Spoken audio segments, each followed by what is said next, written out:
नहीं जा पाए। साबिक वजीर आला उमर अब्दुल्ला ने आर्टिकल 370 पर कहा कि उन्होंने अपना केस बहुत मजबूती से अदालत में रखा है और बेहतरीन की उम्मीद है, लेकिन नतीजा जवाबी दलील और फिर केस के फैसले पर मुनहसिर होगा। मरकजी हुकूमत ने शेख मोहम्मद अब्दुल्ला को गलत अंदाज में उन्होंने कहा कि पेश करने की कोशिश की है, लेकिन चीफ जस्टिस के तबसरों से पता चलता है कि शेख साहब क्या थे।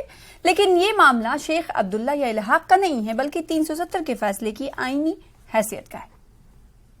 शेर कश्मीर की जो कंट्रीब्यूशन रही है वो हम सबके सामने है। बदकिस्मती से पिछले 30-35 सालों में मुकम्मल एक कोशिश की गई कि शेर कश्मीर का जो कंट्रीब्यूशन रहा है उसको तोड़ मरोड़ के खासकर कश्मीर के लोगों के सामने पेश किया गया। और इसमें यहाँ तक कि मैं कहूँ कि बीजेपी वालों ने भी कोई कसर बाकी नहीं रखी। उनकी भी मुकम्मल कोशिश रही कि शेर कश्मीर की कंट्रीब्यूशन को वो गलत तरीके से जो है प्रेजेंट करें। अच्छी बात है कि honourable chief justice of India ने सुप्रीम कोर्ट में बेंच पे बैठ के वो ऑब्जर्वेशंस दी और हमने पहले ही उनका खैर मकदम और उनका इस्तकबाल किया है। तो आ जाए म्यूनसिपैलिटी के इलेक्शन, आ जाएंगे, हम लड़ेंगे, आ जाए। यहाँ हमने ये भी सुना है कि ये म्यूनसिपैलिटी इलेक्शन करने के मूड में है नहीं, क्योंकि डरे हुए हैं। श्रीनगर में कम, जम्मू में ज्यादा।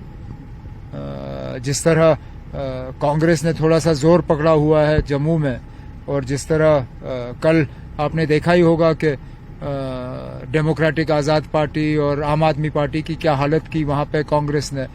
मुझे लगता है उससे शायद बीजेपी वाले और ज्यादा बौखला गए होंगे।